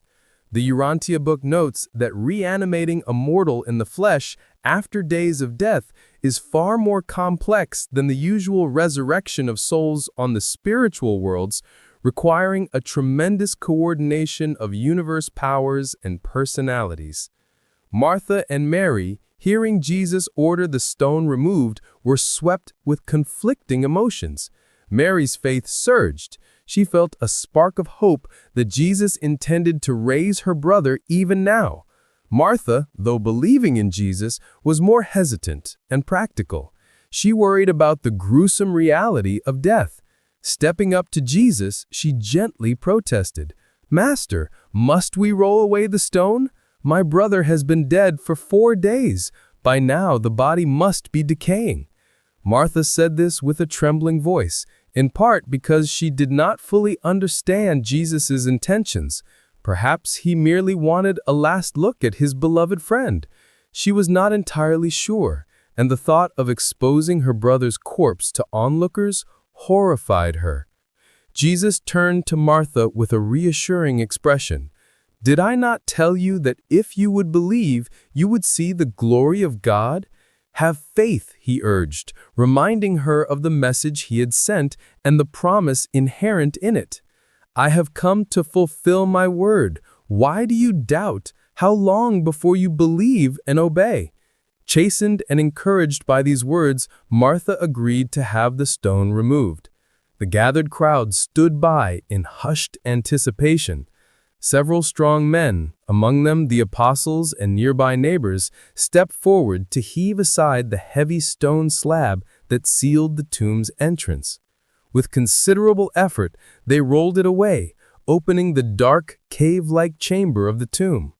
An odor wafted out into the warm air, confirming to all that Lazarus's body had indeed begun to decompose, as expected on the 4th day. Some in the crowd recoiled slightly, covering their faces. Martha herself braced for the sight and smell, her trust in Jesus battling her natural dread. All eyes were fixed at the yawning black entrance of the tomb. In the dim shadows inside, those nearest the doorway could see a figure wrapped in linen bandages lying on a stone shelf to the right. Yes, there was Lazarus, his body bound head to foot in the grave clothes, his face covered with a cloth napkin. A shudder ran through the crowd at this somber sight. Could a man dead for days truly live again? Many held their breath. According to Jewish belief, the angel of death had firmly claimed Lazarus by now. By the 4th day, the soul was thought to have departed to the hereafter, never to return. No one in living memory had ever been restored to life after so long. By all conventional wisdom, this was utterly impossible. And that is exactly why Jesus had orchestrated events to reach this dramatic moment. At the mouth of the open tomb, Jesus stood with majestic calm. The spectators, roughly 45 in number, looked on in a mix of hope and dread. A great hush fell upon the scene. Jesus then lifted his eyes upward and spoke aloud a brief prayer. "Father, I thank you for hearing and granting my request. I know that you always hear me, but I speak these words for the sake of all these people standing here, that they may believe you have sent me into the world, and that they may know we work together in what is about to be done." Thus, he made it clear that this act was in accord with the Father's will, not a display of magic. The gathered crowd listened intently. Many sensed that they were on the verge of witnessing something extraordinary. After this prayer, Jesus' demeanor suddenly changed. He cried out in a loud, clear voice of authority, "Lazarus, come forth!" These words rang out into the silence, echoing against the rock walls. In that instant, an almost inconceivable sequence of events occurred. The Urantia book describes that the vast celestial host assembled around the tomb sprang into action in unified obedience to the Creator's word. The very forces of life, marshaled by unseen heavenly personalities, surged to respond to Jesus' authoritative command. Only 12 seconds of earthly time, 12 heartbeats of stunned onlookers when a stirring was noticed on the stone burial slab. Before the eyes of the astonished crowd, the once lifeless body of Lazarus began to move. His chest heaved with a first new breath. His limbs, still swathed in grave wrappings, twitched and then flexed. A moment later, Lazarus sat upright on the rocky shelf inside the tomb. He was alive, but still entangled in the linen strips and face cloth. Seeing their friend now miraculously on his feet, yet still bound hand and foot, Jesus quickly said to those nearby, "Unbind him and let him go." A couple of brave helpers rushed forward into the tomb to assist. Gently, they removed the napkin from Lazarus's face and unwound the linen wrappings that covered his body. Lazarus blinked in the sunlight as he stepped free from the burial cloths with their aid. His eyes were open, and he looked bewildered, but very much alive. For a heartbeat, the assembled group stood stunned, confronted with the reality of a man raised from the dead. Then a sudden commotion erupted. A number of those present shrieked or gasped and fled in terror, bolting back toward the house or running to the village in panic. They were overcome with fright at this supernatural demonstration and needed to escape to process what they had seen. Only a core group remained at the tomb: the 12 apostles, a few of the braver mourners, and of course, Martha and Mary, who rushed forward with tears of joy to embrace their brother. Many who had fled did so not out of malice, but sheer astonishment and fear. Others who lingered prostrated themselves, awestruck by what God had wrought through Jesus. Lazarus, now free of his grave clothes, looked around in confusion. He saw his sisters weeping, but now these were tears of unspeakable joy. Martha could barely contain a cry of delight as she clasped her brother's hand. Lazarus spoke haltingly, greeting Jesus and the apostles who stood nearby, and then asked in a puzzled tone why he was wearing burial garments and what was happening. He truly had no idea that he had died and been in a tomb. Jesus and his apostles stepped aside to let the sisters explain. Martha, still sobbing with happiness, managed to tell Lazarus about his illness, death, and 4 days in the grave, and how Jesus had just called him back to life. Mary clasped Lazarus's other hand, nodding through her tears and filling in details. Lazarus listened in astonishment.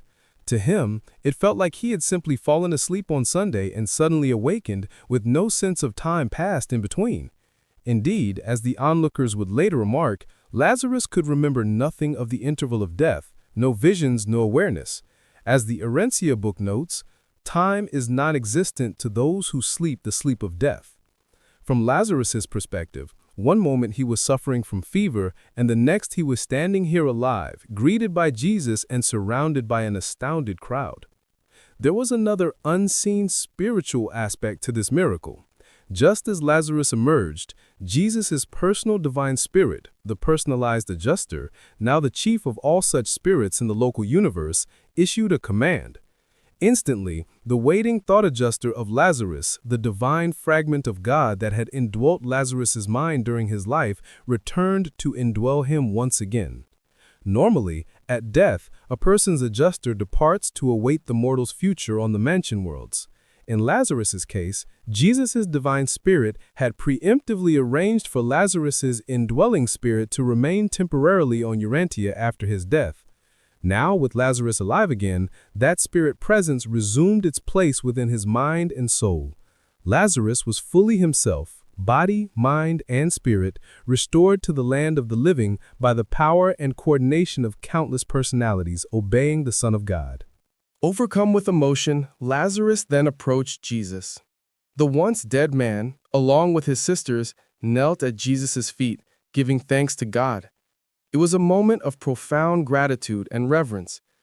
Jesus bent down, took Lazarus by the hand, and lifted him up, saying, "My son, what has happened to you will also be experienced by all who believe this gospel, except that they shall be resurrected in a more glorious form. You shall be a living witness of the truth I declared. I am the resurrection and the life. But now, let us go into the house and partake of nourishment for our physical bodies." In these gentle words, Jesus affirmed that this miracle was a foretaste of what awaits all faithful souls, not a return to perishable flesh, as with Lazarus's unique case, but a resurrection to a higher, immortal form. Lazarus's very life would henceforth testify to Jesus' claim to be the resurrection and the life. And with practical wisdom, Jesus reminded everyone that they had not eaten properly in the drama of the day. He was inviting them to move from the tomb back to the house to refresh themselves and truly celebrate Lazarus's return. As the stunned party moved toward the house, Gabriel, the archangel commanding the heavenly hosts, gave a signal. The vast multitude of celestial beings that had gathered for this operation was now dismissed from the scene. In the official records of the universe, Gabriel made note of this event as the first and last time on Urantia, Earth, that a mortal human was resurrected in the exact likeness of his physical body of death. Countless resurrections happen on the spiritual worlds, but the raising of Lazarus was a singular occurrence on our planet. The heavenly hosts rejoiced at the success of this mission and withdrew, leaving the visible celebration to the mortals in Bethany. For Lazarus, the experience was at once bewildering and exhilarating. Soon he fully grasped that he had died and been restored to life by the Master. One can only imagine the scenes in the Martha and Mary household that afternoon. Tears of joy, hugs, exclamations of praise to God. Neighbors and friends cautiously returned as word spread that Lazarus was alive again. Many found him reclining at the table, eating a simple meal with Jesus and the apostles, very much alive and well. Lazarus himself had little to add beyond his gratitude. He could only testify that he remembered nothing after falling unconscious, no visions of the beyond, only that he fell asleep and then awoke when he heard Jesus' voice. This point struck many. Lazarus truly had been dead, not merely in a trance or swoon, and thus his revival was an undeniable act of God. That evening in Bethany was one of mixed reactions. Many who personally witnessed the raising of Lazarus or heard the first-hand accounts believed in Jesus with a renewed and fervent faith. This miracle was so public and so unequivocal that it moved even skeptical hearts among the common people. Jesus' followers were elated. Those on the fence were now convinced that here was indeed the Son of God wielding the power of life. But others reacted differently, especially those with prior hostility toward Jesus. In some, the light of faith only hardened into a deeper opposition. They could not deny something remarkable had happened, yet they refused to accept what it implied. A number of these went away angered or disturbed, more determined than ever to discredit Jesus. By midday Friday, the news of Lazarus' resurrection had swept through Jerusalem like wildfire.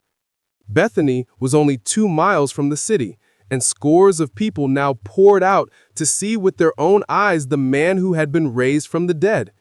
They crowded around Lazarus, peppering him with questions, and many went away astonished and convinced of Jesus' divine authority.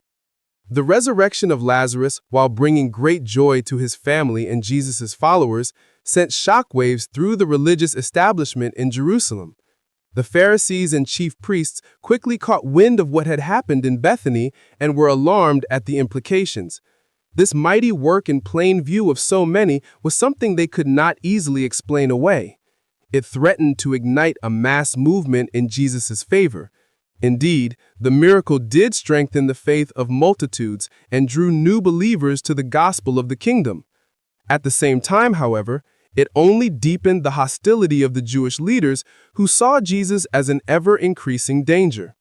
The Council of the Sanhedrin convened an emergency session the very next day, Friday afternoon, to discuss the crisis.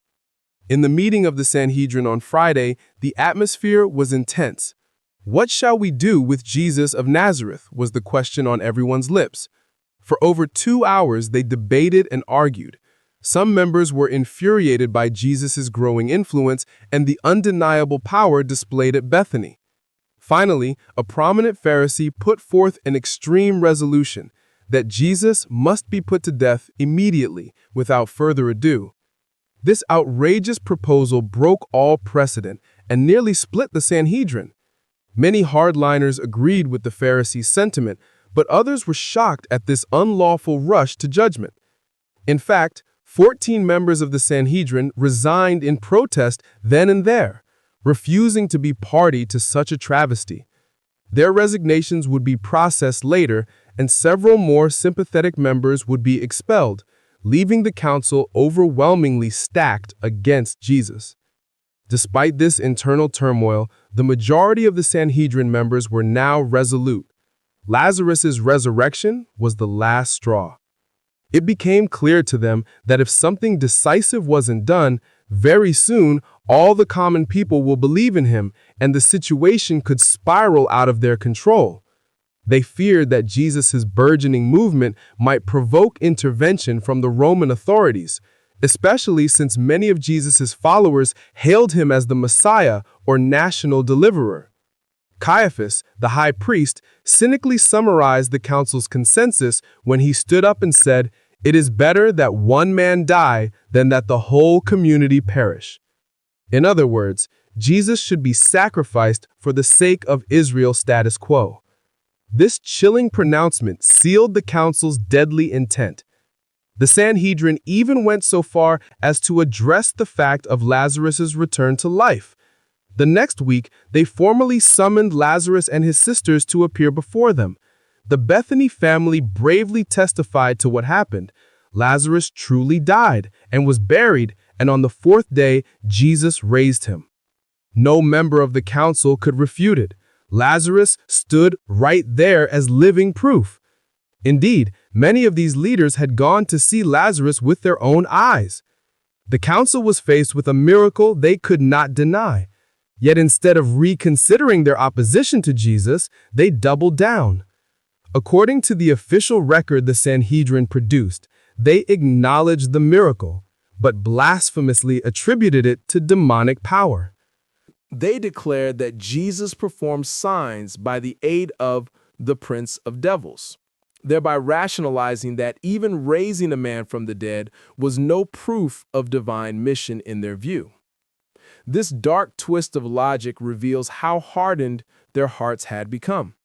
Rather than admit they were wrong about Jesus, they would rather brand God's glorious work as the deed of Satan. In their minds, any explanation was more palatable than accepting Jesus as the Son of God. Jesus knew that the raising of Lazarus would ignite the final conflict, and indeed it did. Friends in Jerusalem sent word warning him of the Sanhedrin's deadly resolve. Jesus was now under greater threat than ever, but he remained serene. The Urantia book notes that even after hearing of the council's actions on that dark Friday, Jesus was not in the least perturbed. He spent that Friday night quietly in Bethany, and the next day, Sabbath, resting with his apostles at the home of friends in the nearby hamlet of Bethpage, so as not to further agitate the crowds. Sunday morning, before dawn, Jesus gathered the 12 and ready to depart secretly from the area for his own safety and to continue his mission elsewhere. By prearrangement, they went to Lazarus' house to say goodbye. The parting was bittersweet. Jesus' affection for Lazarus, Mary, and Martha was evident as he took leave of the Bethany family that morning. The sisters expressed endless gratitude, and Lazarus himself, healthy and strong, thanked Jesus with a full heart. Jesus urged them to remain steadfast in faith. Then, with his apostles, he left Bethany and journeyed back toward their encampment at Pella across the Jordan. As they traveled northward, Jesus' disciples were almost unable to contain their amazement at what they had witnessed. The resurrection of Lazarus was the most astounding event they had ever been part of. Yet it also raised questions in their minds about prayer, divine will, and Jesus' earlier words. They vividly recall that Jesus had told the messenger, "This sickness is not really to the death." And yet, Lazarus did die before being revived. All day as they walked, the apostles discussed this apparent paradox. Jesus had promised the illness would not end in death, but it did. Or so it seemed until he reversed it. What had Jesus meant? Had their prayer for Lazarus been answered or delayed? Was there a deeper lesson? The apostles posed many such questions to the Master on the road. Jesus answered all their inquiries freely, except those seeking technical details of how the resurrection was accomplished. Those mysteries were beyond their comprehension, and he gently set them aside.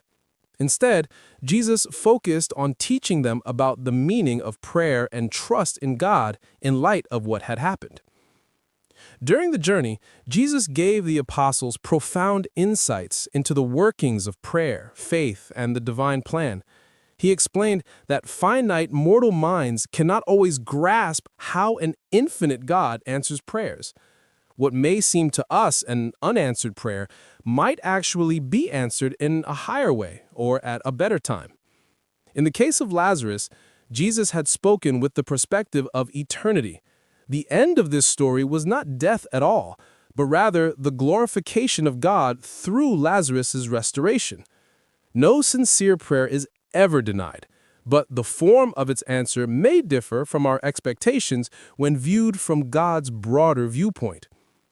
Jesus pointed out that when he gave the message not to the death, Lazarus had already been dead for 11 hours in the physical sense. Yet the final result, as all now saw, was that Lazarus did return to life.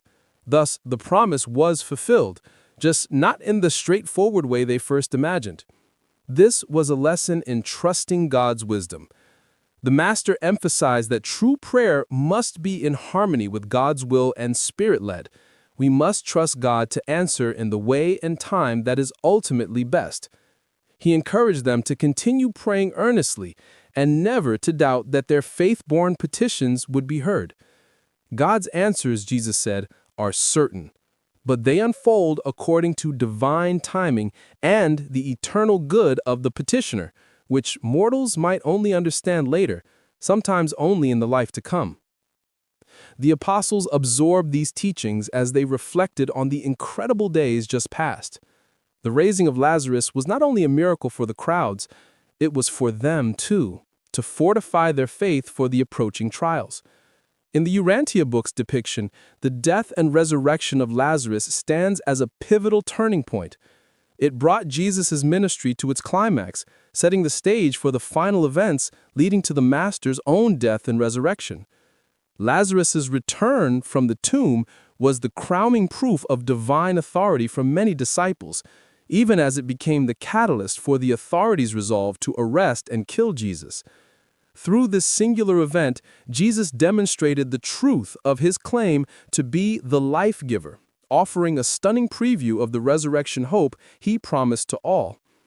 What began in tragedy, the death of a beloved friend, thus ended in triumph and a deeper revelation of God's glory. In Lazarus' garden tomb, human sorrow met divine power, and a man once dead walked among the living again by the word of the Son of God. This profound sign, recounted only in the Urantia book's detailed narrative, remains a testament to the compassionate purpose and cosmic authority of Jesus, who indeed proved himself the resurrection and the life.